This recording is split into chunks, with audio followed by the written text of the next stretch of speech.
guys, Geek Muffins here, and today we are going to be talking about something that I know I deal with a lot, and a lot of other people deal with it too. Now,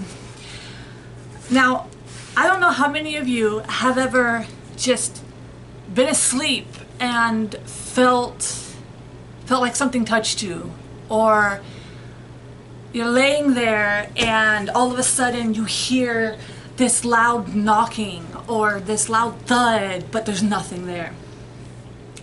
So today we're gonna actually discuss just that. Nightmares and night terrors, and the difference between a nightmare and a hallucination. So here we go.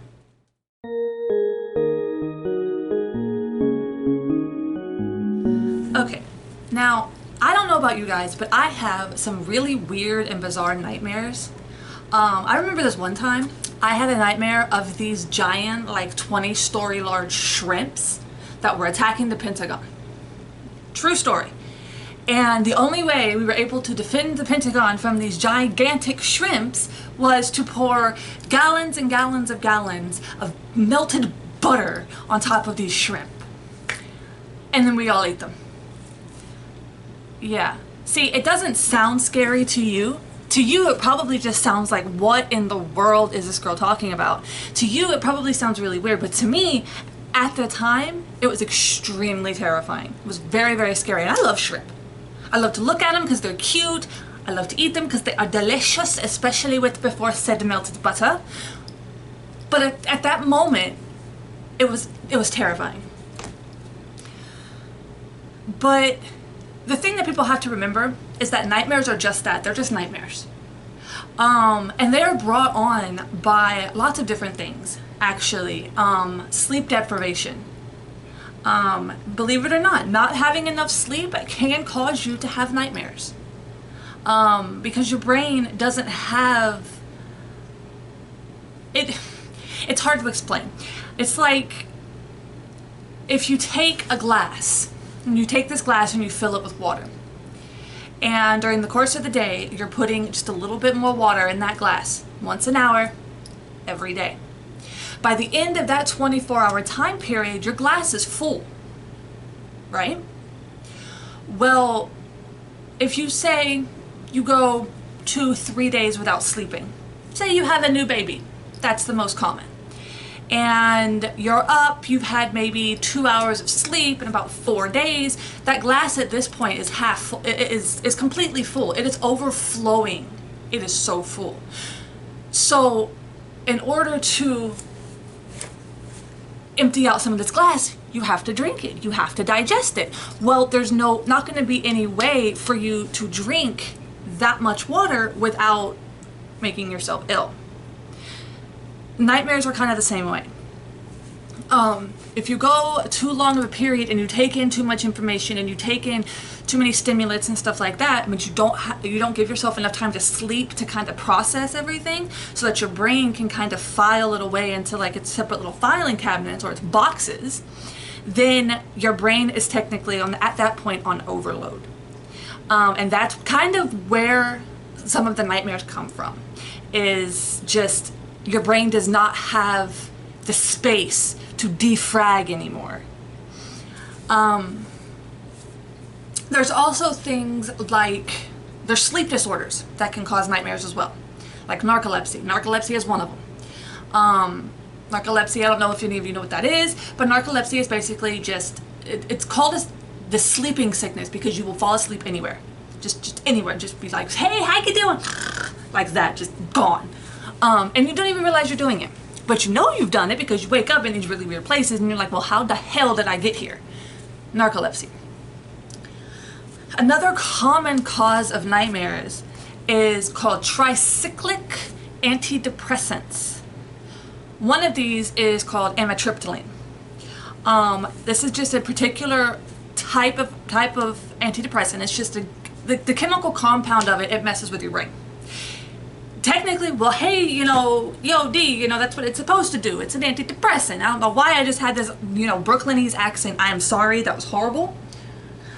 But I understand. that antidepressants are made to kind of rewrite your brain. The thing is, though, is tricyclic antidepressants are kind of a different chemical makeup than most antidepressants are. For example, Zoloft. Zoloft is a very common antidepressant that a lot of people take. I was actually on it for many years. My husband was on it for a while. And it did help. It does help. But that is completely different. That is more of a mild antidepressant, whereas amitriptyline is more of a more severe type of medication. It's also what is given to people that are on large varieties of medications. Like if you're on like 6, 7, 8 medications a day for, say, heart failure and lung disease or whatever it may be, that's what you would be given. Now, here's the thing though. There is a difference between a hallucination and a nightmare. But how many of you have ever been laying in bed and just out of nowhere,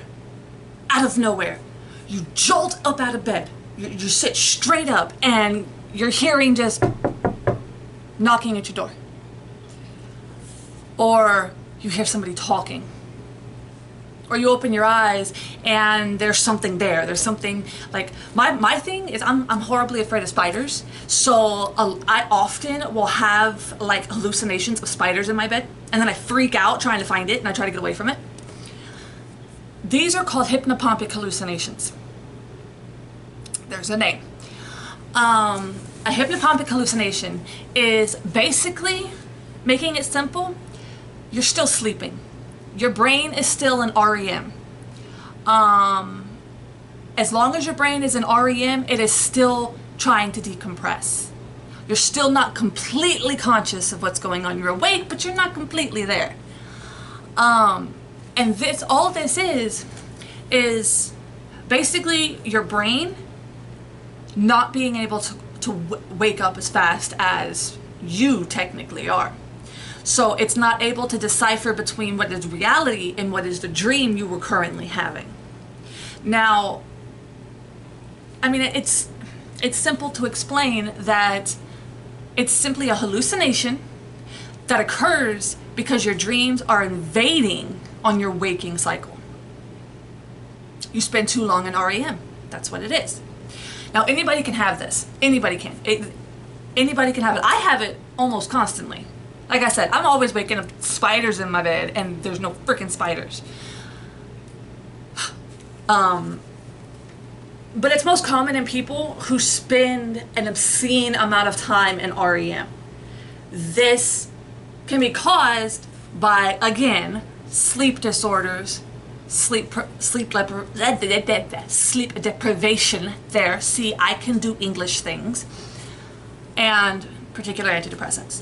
See how it kind of goes hand in hand there? Do you understand now why people think that, oh, a hallucination is the same thing as a nightmare? But it's really not. But it's caused by the same things. Now there's 3 separate kinds, 3 of hallucinations. There are visual, which is you're seeing things. You wake up and there's some shadowy figure. There's auditory, which is again the knocking, the pounding, the clapping, the talking. And there's tactile, which is you feel things. You feel somebody touching you. You feel something touching you. I'm forever feeling like there's a cat at the end of my bed. Now, there could be a spectral kitty there, but that's for a completely different video and a completely different conversation. Now, the scary thing about this, though, is it can be accompanied with something called sleep paralysis. Sleep paralysis is when you are completely awake. You come to, you see or hear whatever the hallucination is, and you instantly wake up. Problem is, you can't move. You can't move. You can't talk. You can't cry for help. All you can do is sit there and watch. That is what sleep paralysis is. And it's extremely terrifying. that is probably one of the scariest parts about nightmares slash hallucinations, because sleep paralysis can also be accompanied with nightmares. But it doesn't always have to be treated medically. That's the good news. It's not always medically necessary to treat it. It can be fixed with easy steps. Change your sleep hygiene. And no, that doesn't mean, you know, take your dirty self in and go take a shower. No, although that does help. Sleep hygiene refers to things like, you know, again, your shower, having a clean sleeping area, having no blue lights whenever you try to go to bed, having on a blue light filter. Don't watch horror-based movies. Don't watch frightening things. Have a sleep conducive atmosphere, like what you would put a baby to bed in. That's good sleep hygiene. Also, writing. If you write or you talk to somebody about your day, that helps your brain to deal with it and process it faster. So especially if it's something like really terrifying. Okay, I got an example for you. I used to work in Alzheimer's care. I spent 4 years working Alzheimer's and dementia care. So I was in this lockdown unit all day, every day, with all of these people. And I loved them. They were like extended family to me. I loved them very much. But one day, we had an incident where one of our patients got out. They got out of the building. We had an elopement. Took us 3 hours to find him. Scariest 3 hours ever. We had no idea where he was. We couldn't find him. By the time the police finally did locate him, he was over 5 miles away, walking, with Alzheimer's. Had no idea where he was. Just walked.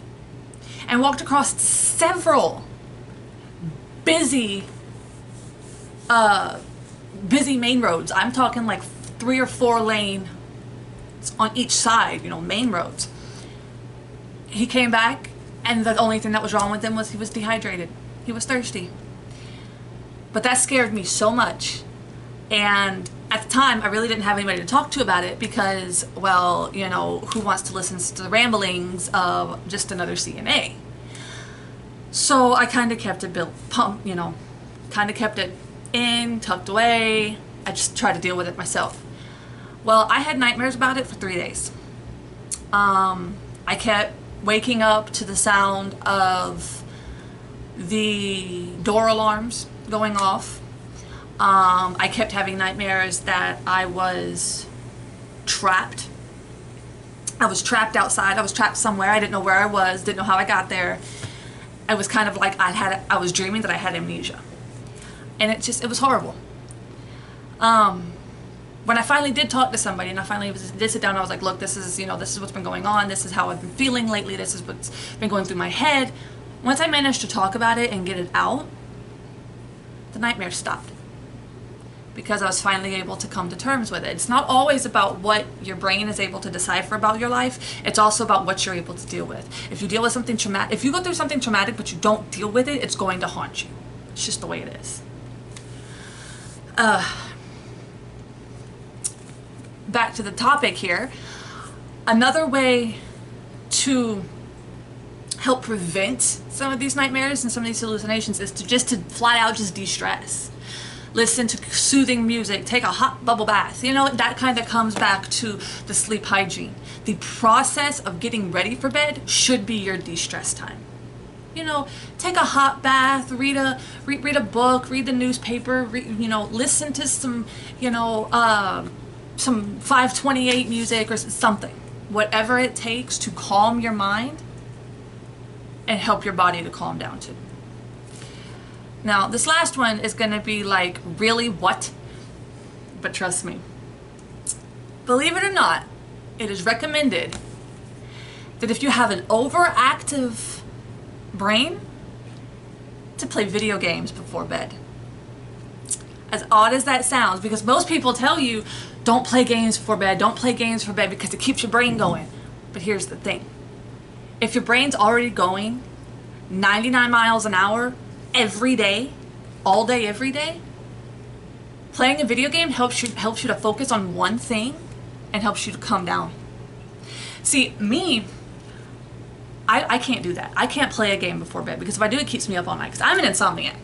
I already have insomnia. I have to take stuff like I have to drink like chamomile tea before bed, and I have to take, you know, certain medications that help me sleep because otherwise I don't sleep. And it sucks because I turn into a fur-free bitch. And my husband will tell you that. But my husband though, Brian always thinks, and he always overthinks. And then he overthinks what he'd already overthought. So he just never stops. So at night before he goes to bed, he generally will play about 2 or 3 hours of Overwatch.